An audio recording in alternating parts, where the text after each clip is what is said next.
So, hello everyone. Today I am joined with Liz Mossop, our Deputy Vice-Chancellor for Student Engagement and Development, and we are going to talk to you a little bit about the academic support and also the suite of support on offer dubbed as the safety net. So, thank you again for joining us, Liz.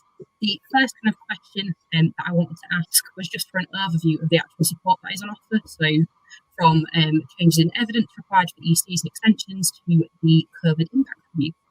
Sure, thank you. And thanks, Georgia, for giving us the opportunity. It's always really helpful to be able to talk in multiple different formats to students about what we're doing this year. I know obviously we've released a lot of information about this. It's a bit overwhelming sometimes, so it's great to be able to chat it through with you.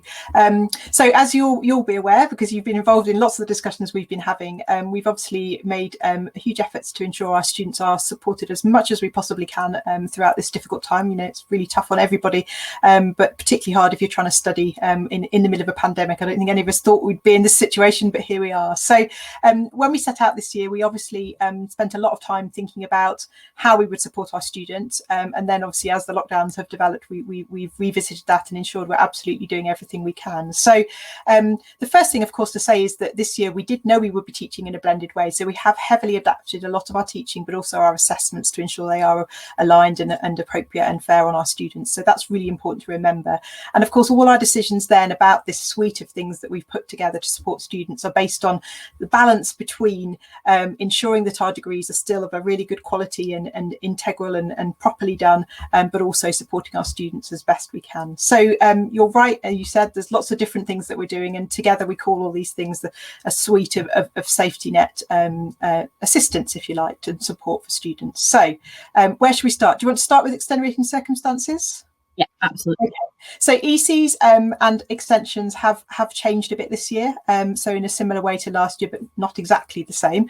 So we are just being a lot more flexible with our approaches to those. I think many students already have engaged with processes around extensions and hopefully have found that things have been more straightforward. You know, we understand that things are difficult and we know that students will need extensions. And of course, if you're doing coursework, that's the first route to go down if you're struggling. So talk to your personal tutor and go through the process to get that extension. But of course, as we get towards exam period, which we're now in, and as we get towards the summer exam period, if students are struggling and they feel that they do need that extra support because of a situation they're in, then of course they can apply for extenuating circumstances. Again, we're going to be very, very flexible. So we are saying to students, you know, if you're struggling to get evidence, then just write us a statement about what's happened, and that should be absolutely sufficient as long as there's a good reason in there, which of course is very likely to relate to the pandemic. So a lot of flexibility in there, hopefully. And of course, if anybody is struggling or doesn't know how to do that, then personal tutor is the first port of call, or indeed student wellbeing who would help with that as well. Yeah, absolutely. And I think that support, as well as things like if you do an EC and you get granted that your resit is like lifted for the cap for it, so you're taking it as a first sit, so you don't have to worry about getting capped at 40%, and things like the COVID impact review portion as well. I think that's also the main kind of safety net feature that's different this year, and that's helping students out in that manner, because there's always flexibility that we can take into mind with those other areas. I don't know if you want to go a little bit more into the COVID impact review section. Yeah, absolutely. So that's something we've introduced this year, because obviously last year we were in a position where we had students pre-pandemic marks, so we were able to develop a safety net mark based on that process. This year we don't have that because we've had a pandemic all year, unfortunately. So we're not able to know what your performance would have been without the pandemic. Therefore, we've had to come up with an alternative process. So what we're going to do instead is look at the performance of the cohort at module level. We'll look at that really carefully. We'll look back at the performance previously, and then we will have a process by which moderation could take place if there was an issue with a lower performance. So there's obviously a lot of sort of checks and balances that we have to do. It's a process that we do anyway in our exam boards. You know, we always look really carefully at marks and make sure that students are performing the way they should be performing. And of course, our external examiners oversee that process to make sure it's absolutely done fairly for you. But we're adding in an extra element this year, which is that we're going to have a formal process, this COVID impact review, whereby before the exam board, examiners will think really carefully about, well, has this cohort's performance been impacted by the COVID situation? Obviously by comparing back to previous marks. Now, there will obviously be some modules that haven't been run before, or new programs where things are different, and so we have got a different process for those modules, so students don't need to worry about that. They will still have that comparison, but it will be done slightly differently. And of course, this will apply to all students, so postgraduate or support as well as undergraduate students, because it's really important that we look after all our taught students in this way. Obviously for postgraduate research students things are slightly different, and their mitigations are all around the way they've been supported with their projects, so they need to talk to their supervisor about that if they're concerned.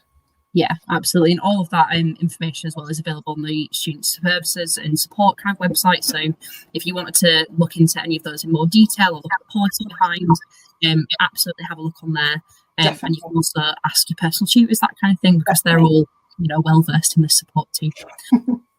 Thank you, Liz. I think probably next question leading on to that. I know last year's safety net kind of mechanisms itself was more based on the algorithm for the year, so basing the full year's mark off of that first semester's worth of work. So I know a lot of students at the moment have been asking about algorithms, so could you kind of take us through the different approaches there?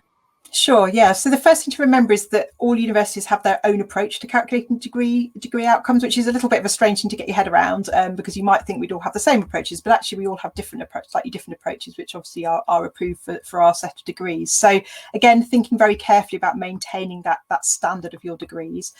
We already have 3 degree algorithms that we use. So what we'll do when you get to the end of your third year or fourth year, if it's a four-year program, is we'll basically give you the best of 3 calculations. So we look at it 3 different ways. One way includes your year 2 mean as well as your year 3 mean. One way just looks at your year 3 mean, and one way looks at your year 3 median. So there's actually 3 different ways we look at it, and you will get the best outcome of those 3 calculations. Now this year, for all our finalists, they obviously do have a safety net mark from last year, so we will add in a 4th algorithm to them. So we will actually be doing 4 calculations, one of which includes your safety net mark plus so your half of your safety net mark plus the other half would be made up of your year 3 outcomes, and that obviously will give you another opportunity to do even better. And so what we hope is that overall that will give students the best possible chance of coming out with the best possible degree classification. And obviously we've looked at lots of different ways that we could do this, but we genuinely, having looked at it very carefully, we know that this is the best option for our students. So, just to reassure students, you can go online and have a look at what you're headed for from the point of view of degree classification. So there is a calculator available on the Student Support website that helps you to do that. So do go and have a look if you're interested. But of course, if you've got any questions about it, and it is quite complicated, so if you've got any questions, then speak to your personal tutor who will be happy to advise, or one of your tutors who will be happy to explain it to you, because it's not straightforward, and we understand that it does get a bit confusing when you try and work it through. Yeah, absolutely. And just make sure you're using that kind of support enough, because I know for personal circumstances as well, it helps to have that one-to-one conversation rather than trying to read through the overall central kind of comms. So make sure you're using whatever works best for you. So next question, and just to kind of sum up and finish off on the safety net side, is just students were wondering why last year's mechanism just couldn't be used. I know we've kind of already gone into that a little bit, but just as an overall. Yeah, absolutely. I mean, as I said at the beginning, it was simply because last year we had a sort of pre and post pandemic situation with mark, because obviously the pandemic only started in March, so we were able to look at everybody's marks before that point. We just couldn't do that this year, so we've had to come up with an alternative approach. So we're confident that that approach will, of course, support our students in the way that it needs to, and support you all to get what you need at the end of the day. Clearly we do have some exceptions, so sometimes if your course is regulated by a professional body, then they don't allow us to use these interventions. So if you're at all unsure, then please do check with your program lead. But most people who that affects will have been told that already, because that would have been the case last year with the safety net mechanisms. So we are absolutely working really hard with you, Georgia, and the rest of the SABs to make sure that we're supporting students in the best way we possibly can. Yeah, on that, anything that you kind of give back to us, to the university, pretty much every week. Liz always gets a nice long list. Oh yeah, but that's exactly what this is about, isn't it? We listen to our students, we listen to you, Georgia, who you're often the one feeding it back to me, or to my colleagues, and then we work together to come up with solutions. And I think the last couple of weeks have been a really good example of that. Absolutely. I think next question then. So obviously last year we had quite a quick move online and an introduction to different assessment types. Students have been wondering whether or not assessments will be carried out online again this year across the board, or if there'll be any kind of differences there. Yeah, so I mean, the way things are looking at the moment, it's extremely likely that most of our assessments will be online. Unfortunately, the pandemic does not look like it's changing significantly so that we can go back to putting students in exam halls. So absolutely, exams will continue to be in the main hosted online. If you are a student who normally has a practical assessment of some kind, then it may be that we're able to introduce some of those later on in the year. So the best advice is to wait, because your programme team will be telling you as soon as they know exactly what's going on, and no doubt there'll be an ongoing discussion between VETs and programme teams, so that we make sure we keep those lines of communication open. But in the main, we're expecting most things to continue online. Assessment wise. I think Amina as well, just kind of on that point, has been working really closely with our international student cohort to see if they have any concerns or anything that they were thinking about. And I think their main kind of areas have been talking about engagement online and in assessments, especially for those students who are still in their home country. So who can they go to support for any queries that they've got around this? Yeah, so the best thing to do, it's a really good question. And of course, for some of our international students, they are still at home somewhere a long way away. And we totally recognise that is a real challenge. If you've got any questions about the way your assessments or your teaching is going on, then obviously speak to either your personal tutor or the programme team. So one of the tutors in your programme team who'll be able to answer those. It is particularly challenging in that situation. And obviously, we've been working with yourself and Amina to try and make sure that we stagger exam times and things like that, because it is really hard, and we're doing absolutely the best that we can in that situation. No, absolutely. Again, just communicate. I think that's the main line of like point to put across. Absolutely. One other kind of question that we had was just, how have past plans been adapted to help students face new engagement challenges with being more online? Yep. So obviously the wellbeing team work really hard to make sure that students with a past plan that it suits them appropriately. And what I would say is that if any student has got a different situation or something else that's challenging them, to go back to wellbeing and have that conversation again, because obviously things can be changed if they need to be. Keep those lines of communications open, and we will support you to the best of our ability. Yeah. And I think just final then, something we can both kind of answer.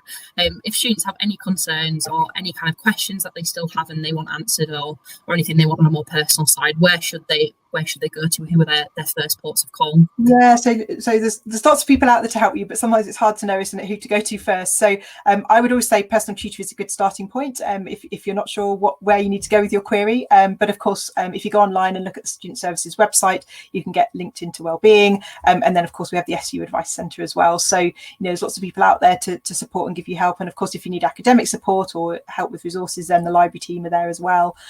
So we're all still working away. Some of us at home, some of us on the campus, and we are here to help. So please don't hesitate to reach out.